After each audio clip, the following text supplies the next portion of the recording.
because we were doing the stuff like going in and getting the money and doing the popping the bottles and all that. In that moment, we had always felt that Biggie and Puff were copying us.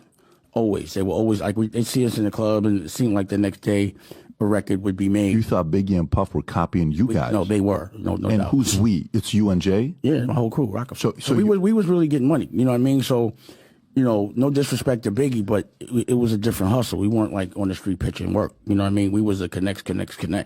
So it was a different kind of thing. But that lifestyle of hustler and all that was us. That was them copying us, for sure. And, so we kind of had problems. So I would like run up sometimes and, I was confrontational with Biggie and him at first. Yo, what's good, people? We back, yo. Because after seeing Dame Dash says this, it confirmed a lot. Confirmed a whole lot for me. Big and Puff were tethers. Big and Puff were tethers. If forget a freak off. If you're guilty of anything, you're guilty of that, of being a tether, of the greatest. Imagine Michael Jordan being a tether. I don't even know what way to put it, you know what I'm saying? But it's clear that Puff and Big were indeed tethers, copying off of the real. Reasonable Doubt was a better album than Ready to Die. Even though it was out 2 years before, I believe it was worked on during 94, 95. But that album was better than Reasonable Doubt. You know, it's weird to me because Reasonable Doubt, it took Jay a long time to come through with his first album, but if Puff was really looking for that rapper in 94 and 93, right? How you go over Jay-Z? He had did a joint with Kane and stuff like that already. But that's just me saying that back then. Because hearing what Dame Dash said, he said, "Yo, Biggie was that's my little man. Like, you know what I'm saying? He's a youngin. He's a youngin on the block. You know what I'm saying? Because you got to think about it. Big was 17, 18, 19 years old on the block. He could not have been the man, but his huskiness, I'm pretty sure, boosted him up a couple of positions.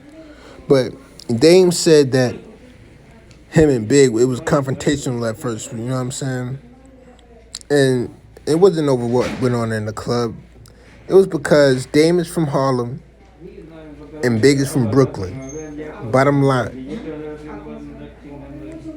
That's what it was. I don't know. Manhattan keeps on making it. Brooklyn keeps on taking it. Maybe that was the confrontation. You get what I'm saying?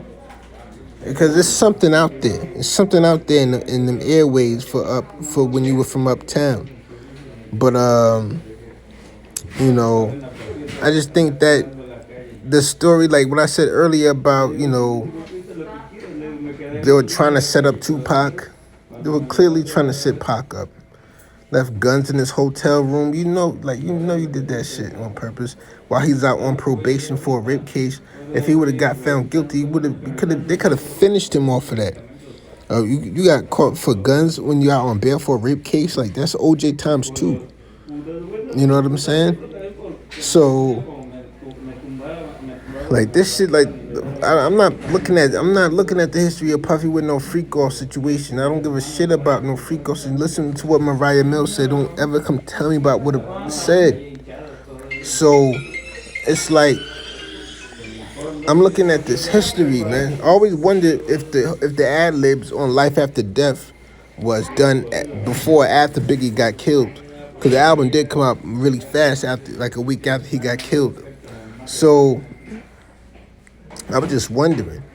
But you got Dame saying Big was a little, he was a little, you know what I'm saying? Like, he wasn't him. He said he wasn't him. He didn't say Puff wasn't him. He said Big wasn't him. Now, I believe Puff was, in a higher position than Biggie, but Puff wasn't him either. He was Puff back then. It wasn't Diddy. So Biggie gave him the name Diddy. And if they cancel Diddy, that's cool. But is Puffy still there? You know what I'm saying? Is that guy still there? Because what they saying, man, it really ruined it. Like Diddy's legacy, his legacy. Like I'm realizing now, his legacy is too important to be damaged because look at Mary J. Blige. Diddy really was like the background was in the background of Mary J's background. Like you can't like her. She still got one of the like the greatest R&B discography resume of all times. She really do. You know what I'm saying? You can put on the best of Mary J. Blige for like 40 songs. And that's a lot more than a lot of other people because she has done it for a lot longer than other people. And, you know, it's just weird to me. Like, it's weird how nobody gets comparison to it. They tried with Keisha Cole, but they ain't tried since. Because you can't really compare nobody to Mary J. Blige. But this right here, Dame saying Big was the little man. He was going hand to hand while he's upstairs, you know. So it was just a different level, man. It was a different level Big was on, which is why we appreciate him though. He was just trying to make some money to feed his daughter.